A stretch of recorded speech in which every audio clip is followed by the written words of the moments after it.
Okay, great. Right, okay. So this is what you'll hear today. I'm going to tell you my story so far. I know some of you know me, but not everybody knows me. And even the people who know me, you might find something out that you don't already know about me. I'm going to explain why I created Your English Self. And then I'm going to tell you 5 ways that you can free your English self to communicate more confidently in English. And then number 4, I'm going to tell you how you can take action.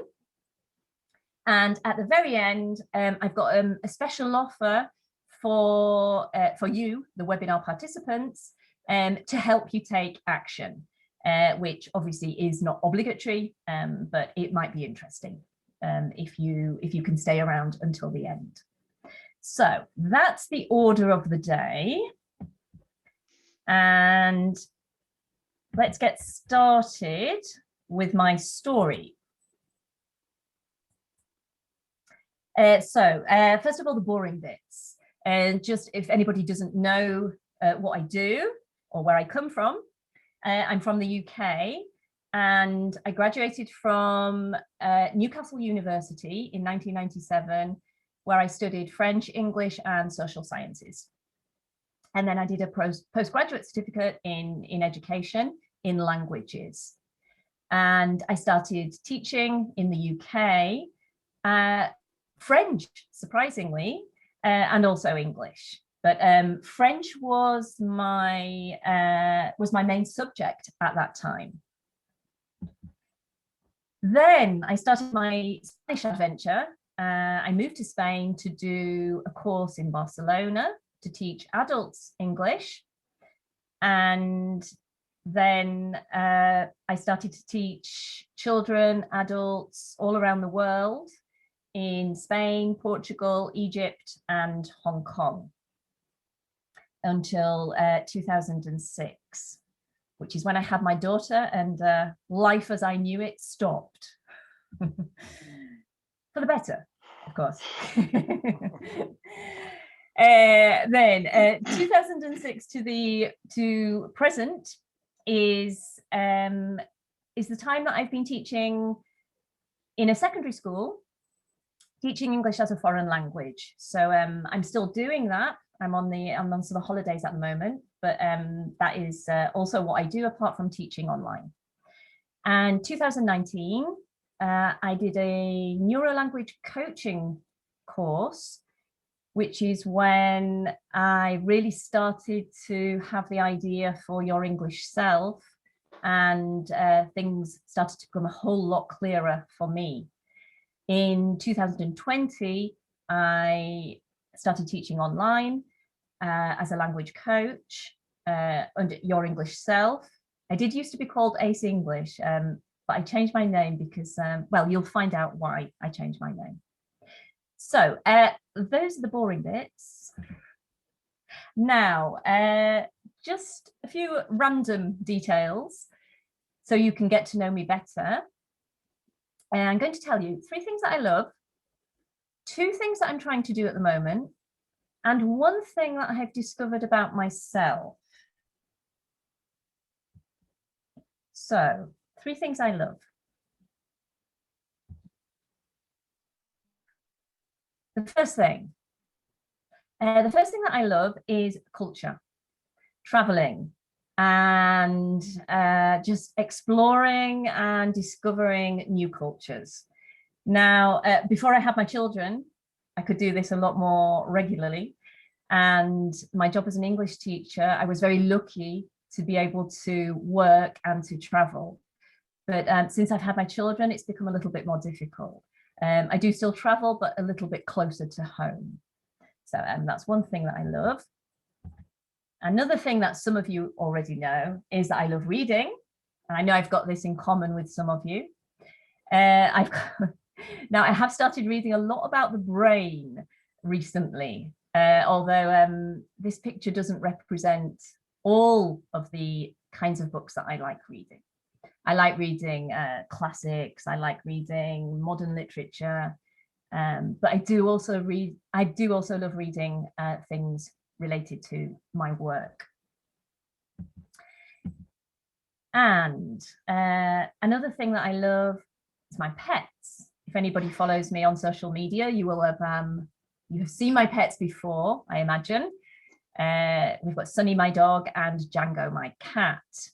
Now, the last time I spoke about my pets, my children got offended because I said that I loved my pets and I didn't say that I loved them. So in this presentation, I've added my children too. So here they are. Now, this is an old picture. They're much older now. And this is Carnival one year in my village where they were dressed up as Batman and Robin. And this is Lily and Sam. So they can't get offended this time. I suppose my partner can get offended because I haven't included him either this time. I do love him. Okay, 2 things I'm trying to do. Now, the first one is very difficult for me, but I'm trying to stop saying I don't have time for things, especially learning Swedish and doing yoga. Because when I say I don't have time for these, it's not true. I do have time. I'm just prioritizing other things. So what I'm trying to do is stop saying I don't have time and to start finding the time, or to prioritize and stop doing other things. Now, one way that I think I'm going to find time is by getting up half an hour earlier each day. Now, I think I've chosen a very bad time to do this because it's the holidays, but I'm going to try to get up earlier each day so I have an extra half an hour, and then hopefully I will find more time to do the things which I do really want to do and stop saying that I don't have time for them. And another thing, some of you might already know this about me, I'm trying to stop killing my plants. Some of you may already know I don't have green fingers and I'm very good at killing my plants. This is my latest plant that I killed, but I do have some help. I found a little Buddha that I've put next to my plants, so I'm hoping that it's going to help me to keep my plants alive. And one thing I've discovered about myself. Now, you may be expecting something very deep here. I'm going to, that I've discovered, I don't know, I'm religious or something equally deep. But no, I discovered this the other day when I was changing my, in fact, I was doing something that I only started doing when I moved to Spain. And actually, can we use the chat box? Let's see if anybody has any ideas. What do you think I've discovered about myself recently? My clue is that I discovered this when I was doing something that I didn't used to do in the UK. I only started doing it when I moved to Spain. Anybody have any ideas that they would like to share in the chat box? If I find my chat box, I can see if anybody has any ideas. Can't see any at the moment, but my chat box may be slow. I'll give you another clue. It's related to clothes.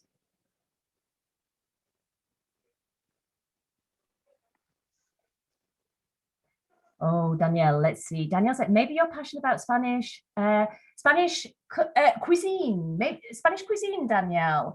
Okay, now maybe you put this before I gave you my clue about clothes. So it's not related to Spanish cuisine. It is related to clothing. It's very silly. It's a very silly thing that I'm going to tell you, but it's something that shocked me, because I never knew this about myself. Let's see. Manuel, so.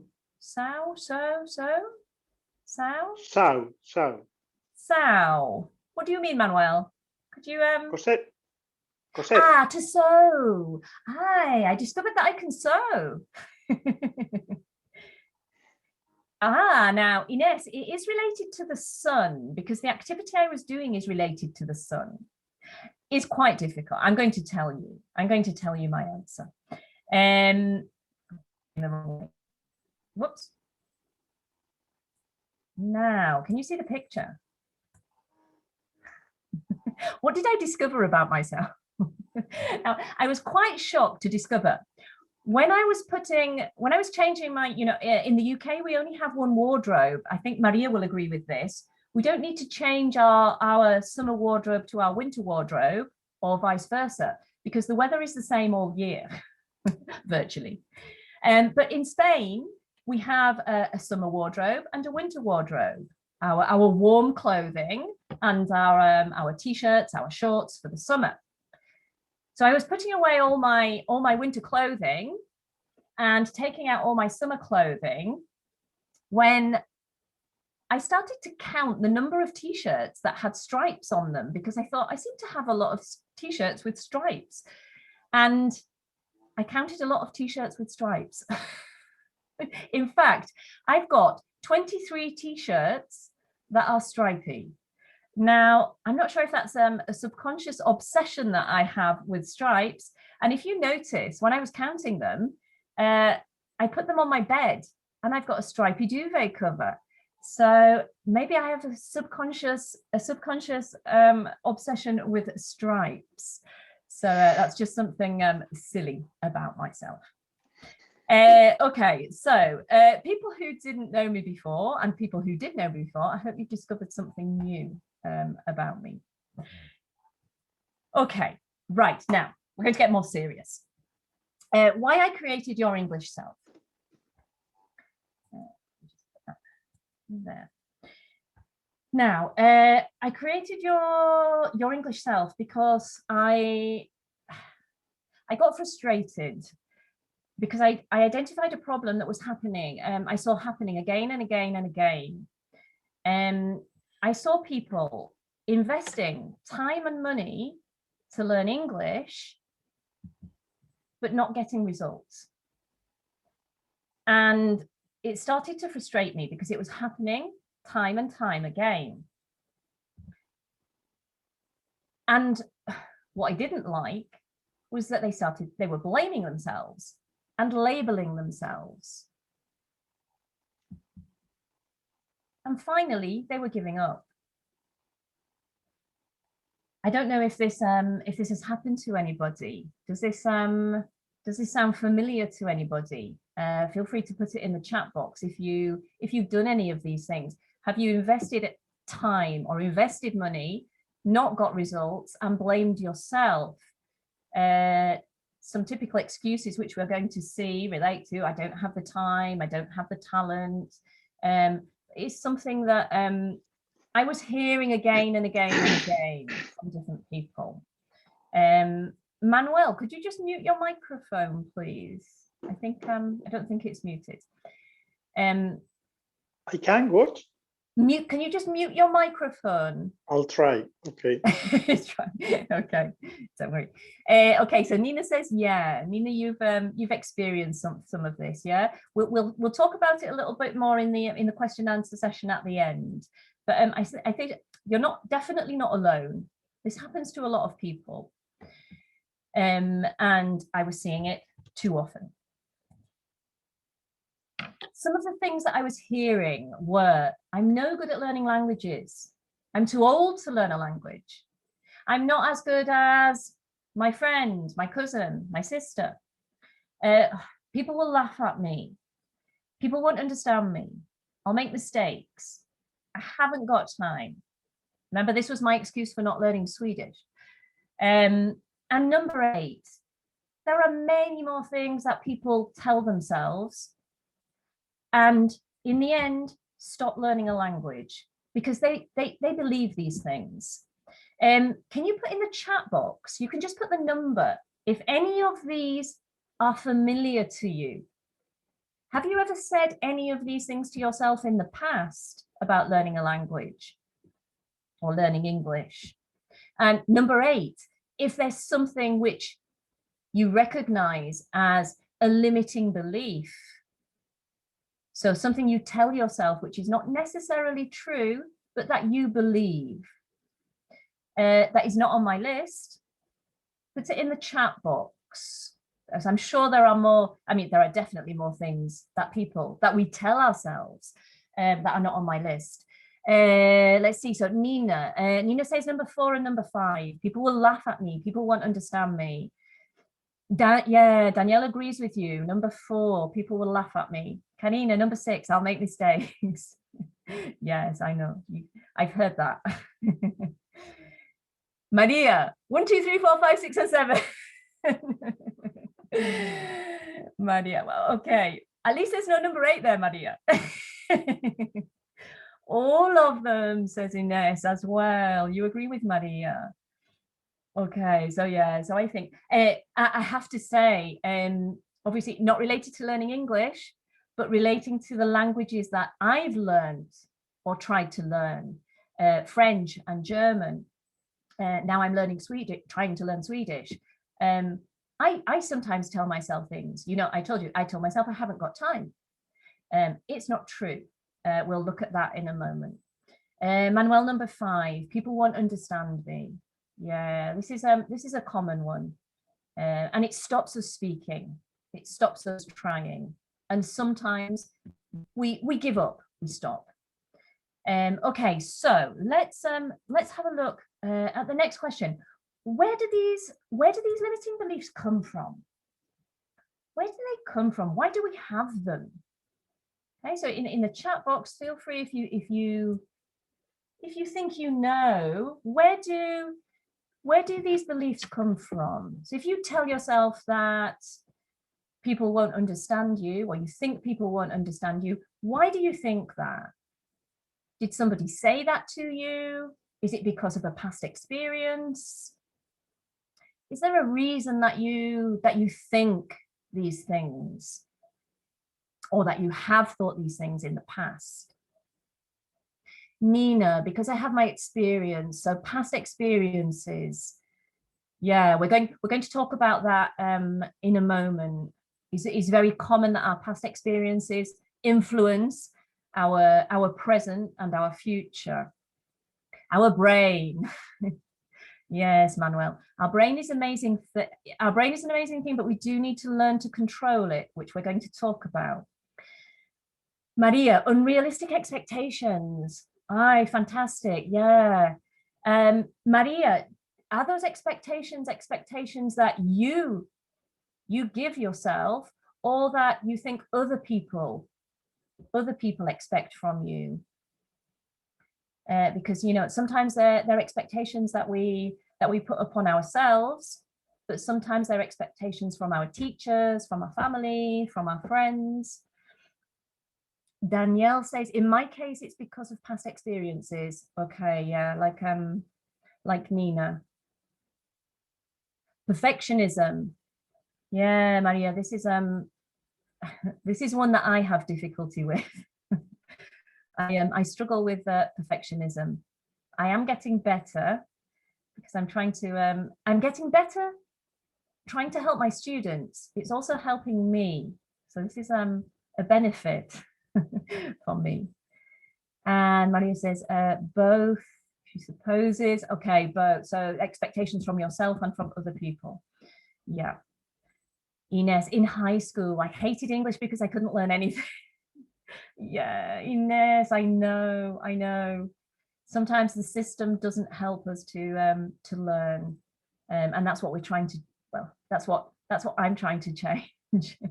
Okay, let's continue. Great answers there. Okay, so yeah, the way we teach and the way we learn languages. This is what I think is where I think all these beliefs come from that stop us making progress. How do we teach and how do we learn languages? Maybe you're lucky and this is not the situation where you are, but in many systems around the world, this is still what happens. And I know it's definitely what happens where I am in Spain. Obviously not in everybody's classroom, but in a lot of classrooms in Spain, around the world, the teacher transfers their linguistic knowledge.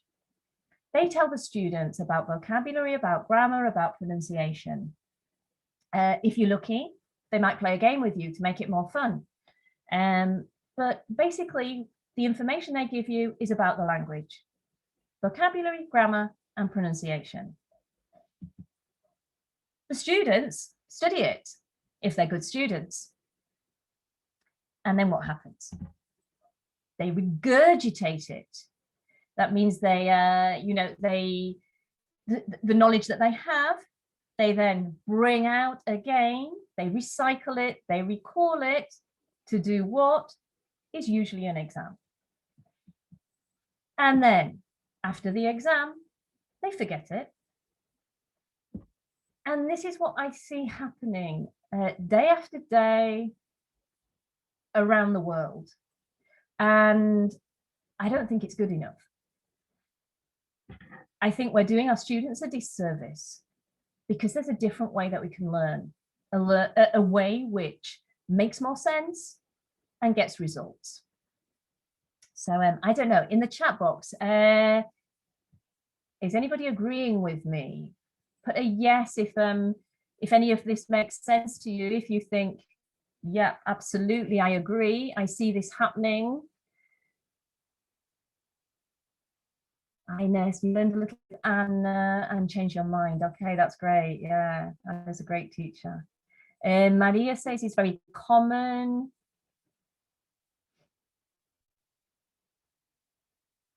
Anybody else had this experience at school or outside of school, studying privately?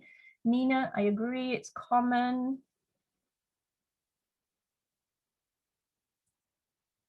Okay, so we've got a few people agreeing then. Okay, so well, the good thing is it doesn't have to stay like that. Danielle says, I think I forget a lot of vocabulary. Yeah. And that could be, Danielle, maybe it's to do with the way you learn vocabulary. We're going to look a little bit about that shortly, and the grammar structures. Yeah. Okay, so let's have a look.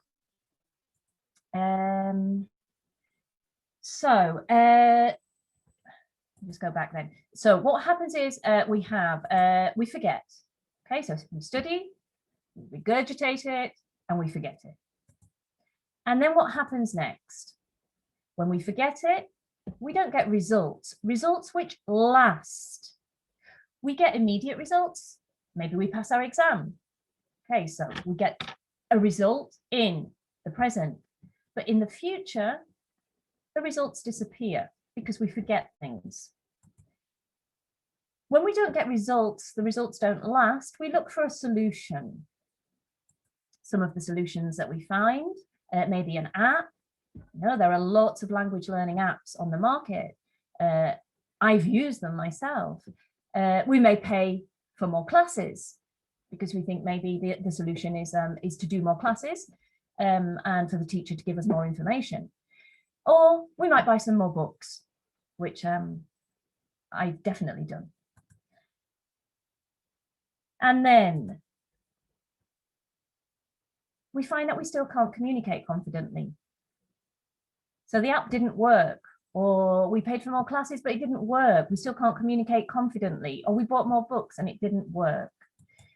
And so we haven't found a solution. Why?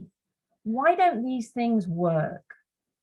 So I look for a solution. I use an app. I pay for more classes. I buy more books. Why can't I communicate confidently? What's missing? Any ideas? Would anybody like to think? What's missing? What are the missing pieces? After doing all these things, studying for my exam, doing my exams, using an app, paying for classes, buying books, what might be missing? I'll give you a clue. Remember I said that typically we often find that teachers give us linguistic knowledge. They tell us about the vocabulary, they tell us about the grammar, they tell us about the pronunciation. What might be missing? Nina says, I think because we don't practice in our real life, in daily life. Okay, yeah. A purpose, says Maria. An actual purpose. Yeah, so a reason to speak, a reason to communicate. Not confident enough, Manuel says. Yeah, absolutely. And why might we not be confident enough? Why? What stops us being confident? Surely, if we know enough vocabulary, we know enough grammar, we know how to pronounce things, why aren't we confident? Maria, because we're too afraid of making mistakes. Yeah, absolutely, absolutely. Okay, so I'm just going to continue. You can keep writing in the chat box, that's fine. I believe there's a myth, and I've been repeating this saying, the only thing that we need from a teacher is to know the language, the vocabulary, the grammar, the pronunciation. If we know enough vocabulary, we know enough grammar, we know enough pronunciation, then we should be confident and we should be able to communicate. But I don't believe that's the case. I believe that that's a myth. I believe that we need a system. As well as knowing about the language, we need to have a system in place. And that system includes knowing how to have focus, to know what we're studying, why we're studying it, to know how to manage our time well. So not just picking up our phone and having 5 minutes on an app today, not doing it for a couple of days and then picking it up and doing it again, which is what I'm guilty of doing or have been guilty of doing. We need to know how to create good learning habits.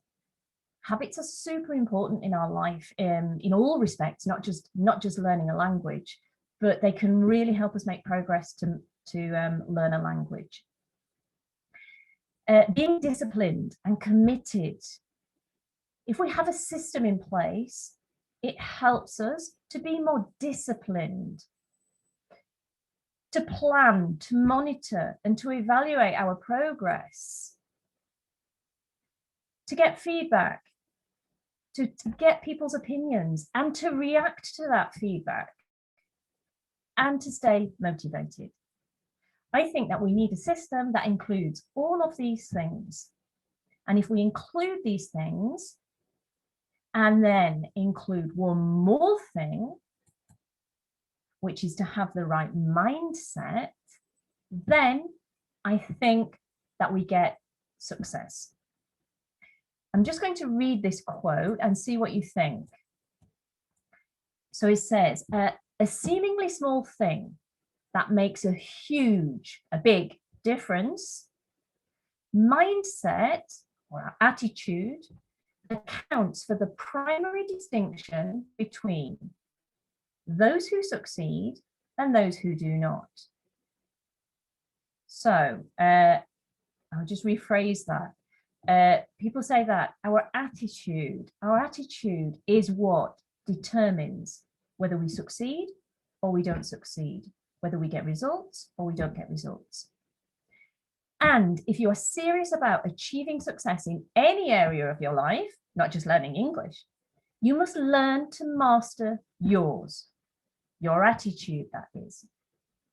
So to be in control of your mind, okay, and your attitude. What do you think? Do we like this? Does it sound like it makes sense? You think I'm talking nonsense? Feel free to put any of your ideas in the chat box. Have you heard this before? I think my chat box is, I know I'm a long way from some people, although I'm not a long way from Ines, I'm from Manuel, but my chat box takes a while for the answers to come through. So if I don't respond, it's because I'm haven't seen your answers because they take a while. Okay, so feel free. Okay, Danielle. I think motivation and learning proposes can be very important in our learning process. Okay. 100% agree, Karina, but sometimes we need a little support to not give up. Yeah, definitely, definitely. I'm going to talk about that. I'm going to go on to talk about that in a moment. Don't worry. No, I don't, but it's really good, says Nina. Couldn't agree more, says Maria. It's all about the right mindset. Okay, great. Right, I'm just going to continue. Feel free to keep chatting in the chat box. Okay, so without a system and the right mindset, this is what happens. We get impatient. We have ineffective strategies that don't work. We're not disciplined. We're not committed. We're not resilient. We give up too easily. Negative self-talk, all those limiting beliefs. So we tell ourselves, I'm not good enough. People won't understand me. I'm going to make mistakes. And we're pessimistic. We see the glass as half full. No, sorry. We see, I'm just too optimistic. We see the glass as half empty. I can't help but bring out my positivity. When we're pessimistic, the glass is half empty, not half full. Okay. And how do we feel? We feel inadequate, that we're not good enough. We feel uncomfortable. We feel threatened. Okay? We feel like that people are threatening us. So we don't speak because we don't want to make those mistakes because we feel threatened. We feel unsure and uncertain, disengaged. Okay? So we stop doing things, and bored maybe, and a lot more things. These are just some examples. And so if without that system and without the right mindset, even though we have the language. So what do we need to do? I believe that we need to think differently. We need to change our mindset. We need to learn smarter, using strategies that work, strategies that will help us forever, not just to pass an exam. We need to take control. You need to be in control of your own learning. I will share a quote with you at the end, which I love, which is a Chinese proverb, which says, the teacher can open the door, but it's you, the student, who must enter. We only learn by doing. When we do these things, I think that we will feel empowered, in control, in charge. We'll transform from feeling reluctant to speak, shy to speak, to feeling confident and communicating confidently. And then, and only then, we will be free to be our best English self, because we all have one, even though it's maybe hiding inside of us. But I do believe that we all have one, and it's just a case of getting it out. Okay, so I just want to ask a question. Imagine what that would feel like. You walk into a room. Now I've put here Zoom because most of us these days are Zooming into rooms rather than walking into rooms with the current situation. You walk or Zoom into a room, into a classroom, into a meeting, and you know that you've got this. You feel confident. Your English self is there, ready and willing to come out and play. How does that feel? Amazing, no? I don't know if anybody's put in the chat. Do feel free to put it in the chat box. Empowered. I couldn't agree much more about the mindset. Empowered. Great. Okay. Says Maria. This is what I want my students to feel like.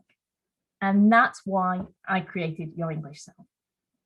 I want every single one of my students to feel like that, to walk into a room, to walk into a meeting, and to feel confident, to feel willing to make mistakes, to be brave.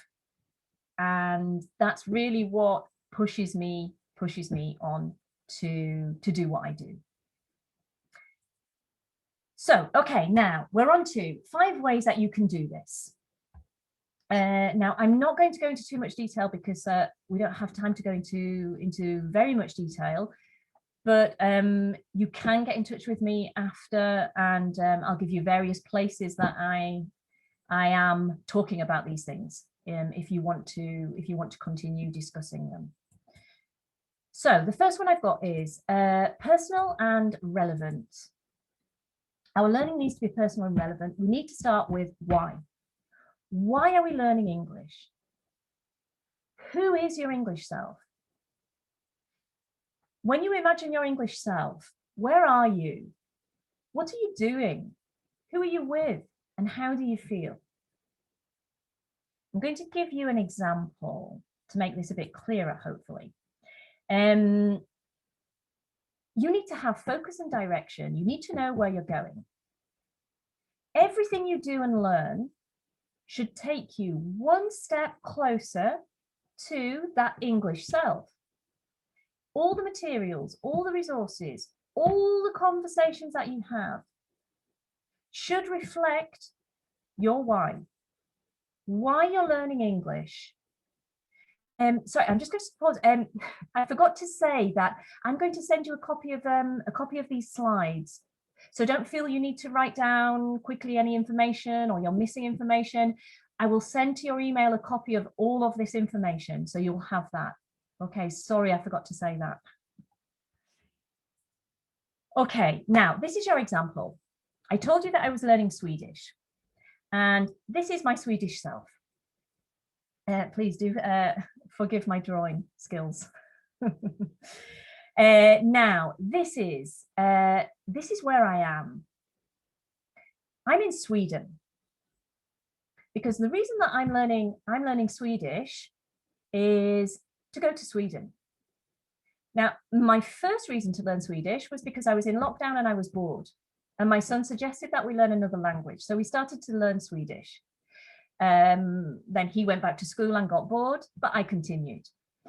And the reason I continued is because I was enjoying learning Swedish, and I've always wanted to travel to a Scandinavian country.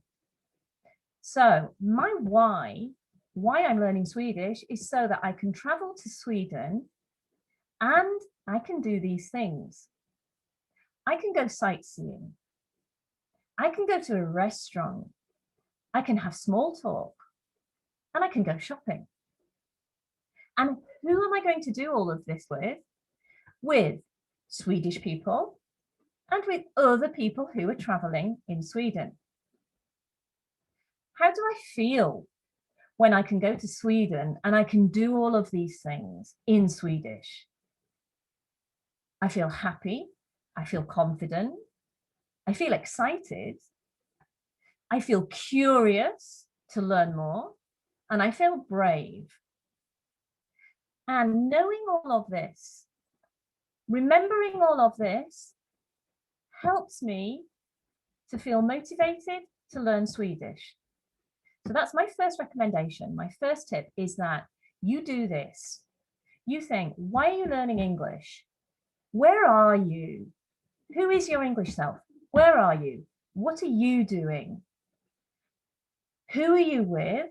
Are you with native people? Are you with non-native people? In what kind of situation? And how do you feel? You may be learning English for work purposes. You may be learning English because some of your family are English. There are lots of different reasons that you might be learning English, but it's really important to identify your why. So I hope that makes sense. Number 2, goals and actions. When it's clear where you're going, your why, you need to know how to get there. You need a roadmap, which is your individual learning plan. So you need to make some goals. They need to be goals which make sense, that you can achieve. Now, there is something in the business world called SMART goals. I'm not going to discuss those now, but I'll explain where you can find out more information about that. And you need to take action. So you need to have activities that help you achieve your goals. For example, one of my goals for my Swedish self is to order a meal in a restaurant. Okay, so this is a small goal that I can work on. How can I work on this goal? These are the actions that I'm going to do. I'm going to look for podcasts and resources online. I'm going to listen to a model dialogue. And I'm going to practice the dialogue like a role play. I might practice with a friend. I might practice with a colleague, somebody else who is learning Swedish. And I'm going to record myself. And doing all these things is going to help me achieve my goal. So the goal is essential, but also you need your actions. You need to know what you're going to do to achieve this goal. Okay, I hope we're all okay. Please stop me if you're not understanding anything. Number 3, use strategies that work. Evidence, science. Now, I'm not scientific at all, but I do believe in science. My mind just doesn't understand it very well. But no, we have to look at the science, the research, what works and what doesn't work. Now, there are lots of different strategies. I'm going to very, very quickly share these. But like I said, I will tell you where you can find more information, okay, when you contact me. So one of these is space learning. For example, study for less time for a longer period. 8 hours over 2 days. 8 hours over 8 days. Much better to study 8 hours over 8 days. So you study for less. You study for 1 hour every day, rather than 4 hours over 2 days. And this works for everything. Danielle mentioned about learning vocabulary. Spacing your vocabulary learning. Anything is much better when you study for less time, but for a longer period and consistently. And the result is long-lasting learning. We don't forget so easily. So that's just one strategy. Another one, which is called elaboration, which is ask yourself questions about how and why things work. Be curious. Make connections between old and new knowledge. So things that you knew. Connect them with new things that you learn. Look for similarities. Look for differences between, for example, your mother tongue and English. Which things are similar? Which things are different? Compare them. And again, a bit like in the beginning, asking yourself questions. Be curious to dig deeper. So for example, if you're looking up a word in a dictionary, don't just look for the translation. How about the relationship with other words? How do you make that noun into an adjective? How do you make that noun into an adverb? Is there a synonym for that? What's the opposite of that word? So explore the language and make connections. It will help you to understand better and to remember. Another strategy would be concrete examples. Create your own examples, not just examples from textbooks that don't have a meaning for you. Write your own sentences. Create your own stories. Tell your own stories using English. Think about a story, an experience that happened to you and put it into English and try to tell somebody that experience in English. When there's emotion attached, and when we tell stories, there's emotion, we remember better. Make things concrete. Abstract is We use the second conditional to talk about hypothetical situations. Okay, you may study this rule to remember for an exam, but with no concrete example, it will be very difficult to remember. So what's your example? If I were an animal, I would be a cat. If I won the lottery, I'd buy a round the world ticket. These are personal examples that are true for me. And I will remember this example forever because this is what I would do. It's real. It means something to me. So make abstract concepts, make them concrete, make them relevant to you. And that way the language will stick better and you'll remember it. And finally, visuals. Learning using text and visuals together really helps us remember. So reading and listening at the same time. Using infographics. Infographics are, I don't know if everybody knows what the infographics are, where we have the information is put into a visual form. So we have, colored text and images to help us understand the text. This can really help us remember. And using images as prompts for speaking, so a picture, a photograph, can help us to recall the language, to remember the language that we need. So putting the two things together. And when I say text, it can be written text or oral text, but linking to pictures is a really good way to remember. Now, I've talked about these very quickly. Obviously, I talk a lot more about these on my blog and on social media and in my newsletter. This is just a quick overview. Retrieval practice is remembering information that we learned before, practicing tests, doing questions, writing ourselves questions, doing quizzes, journaling, writing our thoughts down, using flashcards, using mind maps, visual maps. All of these things can help us to remember the vocabulary. It makes the memory stronger, and it gives us feedback to help us understand what we know and what we don't know. And it makes learning last for longer.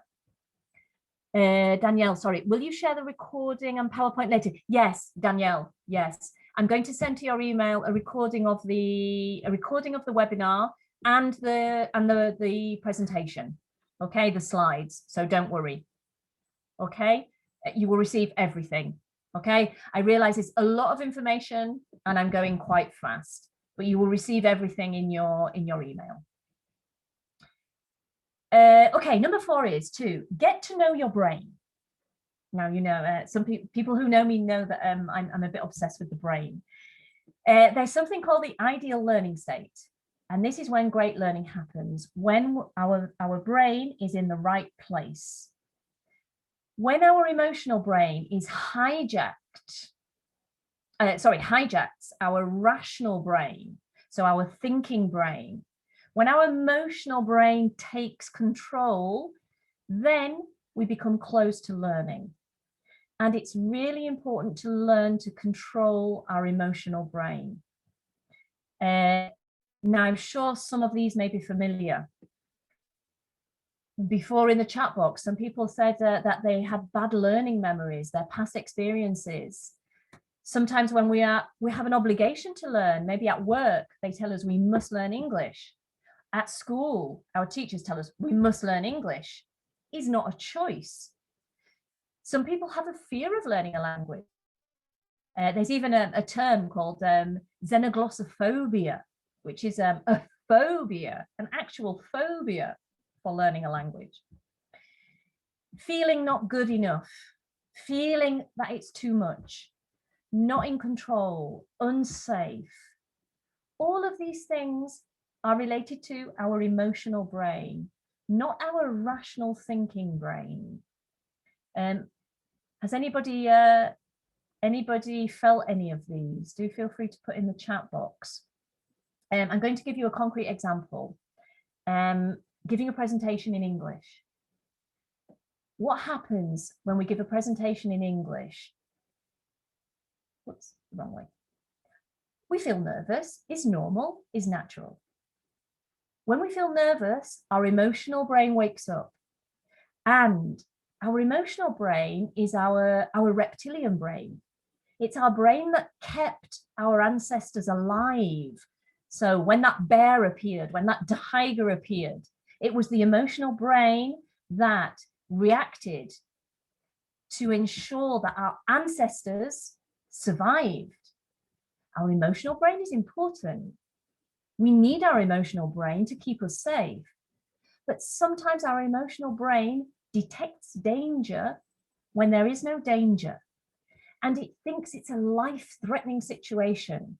So our emotional brain thinks that giving a presentation is the same as a tiger appearing, which is not true. And then our survival mechanism kicks in. Our emotional brain wakes up. Sorry, I keep going the wrong way. And this affects our thinking brain, our rational thought.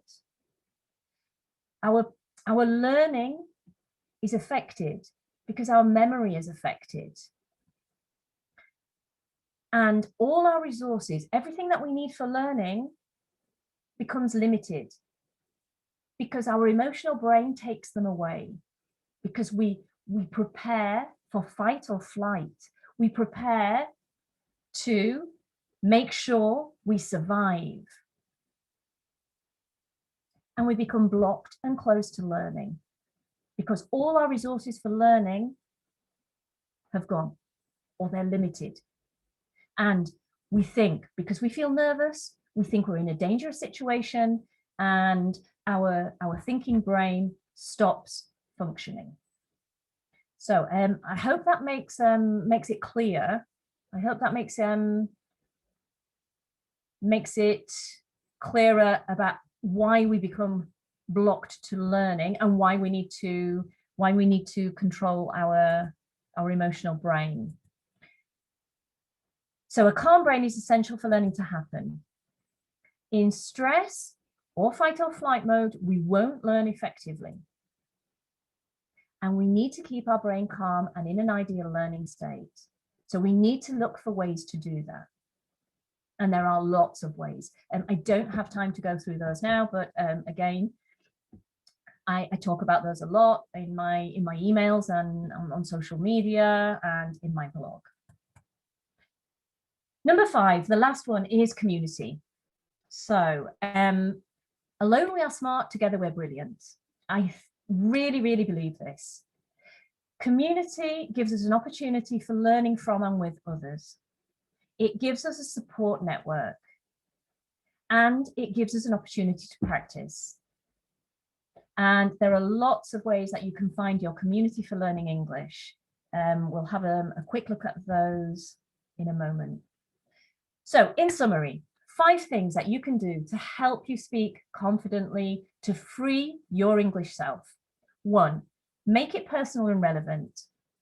2, set goals and actions. Think about the activities you will do to achieve those goals. Strategies that work. Get to know your brain and community. Find a community. Okay, now, how's everybody doing? Are we okay there in the chat box? I feel we're running on a bit. I hope everybody's okay. Do feel, if you have to go, please do go. I will send you the recording. This always happens to me. I never stick to time limits. Some of you know that. Okay, right now, okay, we're getting close. We're getting close to the end. Take action. Take action. Let me see who's chatting to me in the chat box. Sorry. I'm fine. Nina's okay. Danielle's fine. Okay, great. Okay, good. Take action. Next steps. Okay, so what can you do? What can you do right now, okay, to help you do some of these 5 things? Okay, now this is a joke. Throw away your textbook. Put it back on your shelf. Now I'm being silly.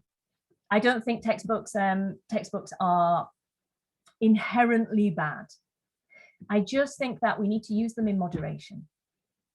They're not the only one resource for learning a language. They can help us, but I think we should use textbooks with other things. And we can even learn a language without a textbook at all. But if you enjoy using textbooks, that's fine. But don't limit yourself to only using a textbook. Sketch your English self. You saw my very bad drawing of my Swedish self. Do a sketch. Or if you can't, well, you saw I can't draw, it really doesn't matter.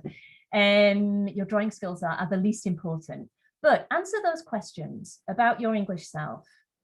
Why, where, who are you with, what are you doing? So that you have a clear picture of where you're headed, where do you want to be, where do you want to go, why are you learning English? Set some goals.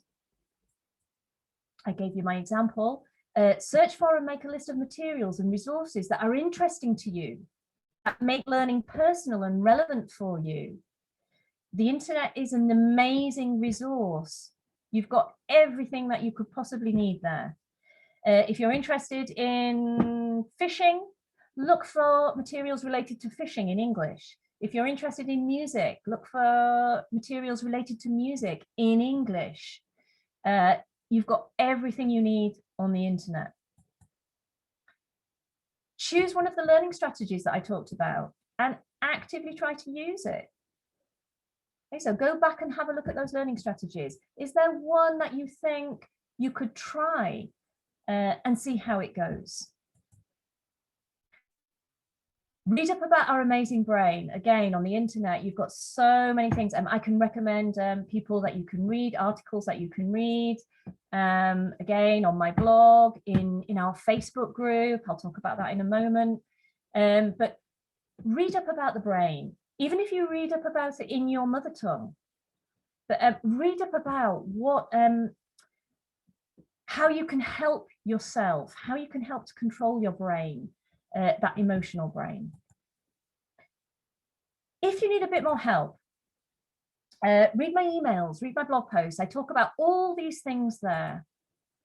Join a community. Now, I'm very biased because we do have a community which is called, I know some of you are in it, the Yes Crowd is a Facebook group where we talk about all kinds of things related to learning English.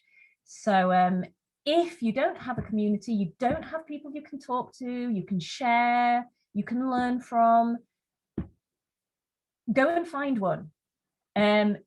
This obviously, the Yes Crowd, we would love to have you there. If it's not your thing, it's not the kind of place you want to be, you don't use Facebook, go and find a community somewhere else, but I recommend trying to find one. Find a language coach. Maybe you need a little bit more help. Look for a language coach or a teacher that will help you to take control of your own learning, that won't take control themselves. Attend courses, masterclasses, workshops. There are lots of free things out there on the internet. There are also paid things which are really good. Obviously, I'm going to tell you about one of my things very quickly, but there are lots and lots of things that you can do where you can learn from and with other people. So that brings us almost to the end, and my super special offer, which is obviously not obligatory. I've created 3 workshops for anybody who would like a little bit more help that I'm going to give in July. There's 1 workshop each week. The first one is about motivation. the second one about setting goals, and the third one is about learning vocabulary and remembering it. Now, the first one about motivation is next Thursday on the 15th of July. All of the workshops are €15 each. On the 22nd of July is about setting goals, and the 29th of July is about learning vocabulary. Now you can buy all of these 3 workshops as a package for €45, and you will get a bonus. Now here it says 30-minute language coaching session with me. For you who have attended this webinar, is a 45-minute coaching session with me. So if you buy all 3 workshops together as one package, then you'll get a free 45-minute coaching session with me, where I will help you to do all of these things that I talked about today.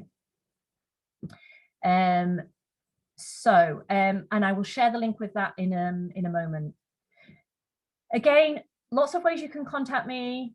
You can contact me by email, my website. I'm on Instagram, Facebook. I have a page. Also, we have the group. And the last thing I want to say is thanks for listening. And I'd like to share this quote. The quote is, the best moment to start something new is gone, but the next best moment is now. And I know I'm guilty of going to courses, webinars, taking lots of notes, thinking that sounds great, that sounds fantastic, putting my notebook away and never doing anything and never making progress.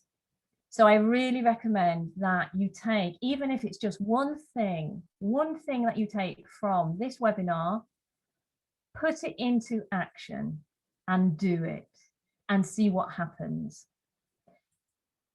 And I'd like you in the chat box, one last thing before we have our question and answer session, I'd like you to complete this sentence. To move one step closer to freeing my English self, the first thing I'm going to do is.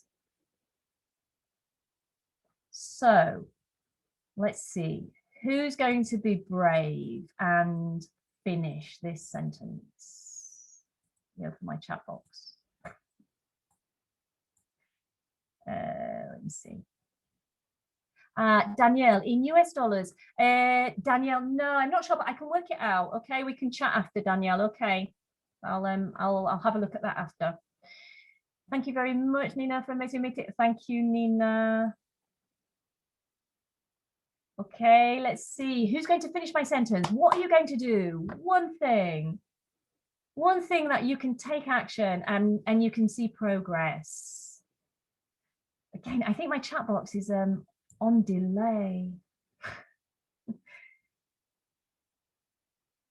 Are you writing? Maybe you're writing in the chat box and I'm just not receiving your answers yet. One thing that you're going to do to take you closer.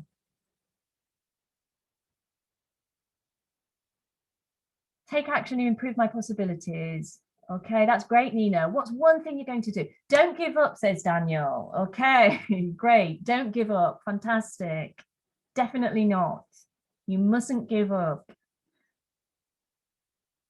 Anybody else? Anybody else want to share one thing that you're going to do after listening to me blabbing on?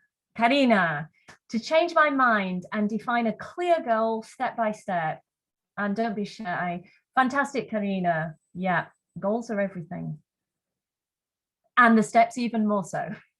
And don't be shy. No. This is something I had problems with for a long time. Right, I'm going to feel free to write in the chat box one thing you're going to do. And one last thing before we go to question and answer. This was the quote that I wanted to share with you. Teachers open the doors, but you must enter by yourself. So don't expect your teacher to do everything for you. And please, if your teacher's doing everything for you, tell them not to. You must take control. Manuel, take control of my brain. Brilliant. Ines, the first thing I'm going to do is find at least 30 minutes a day to dedicate to English. Fantastic. Maria, use infographics. Yeah, infographics are brilliant. I'm going to, we can discuss this in a moment. I'm going to, right, I've shared my thing. I'm going to stop recording and I'm going to go to the question and answer. So let me just find out how to stop recording.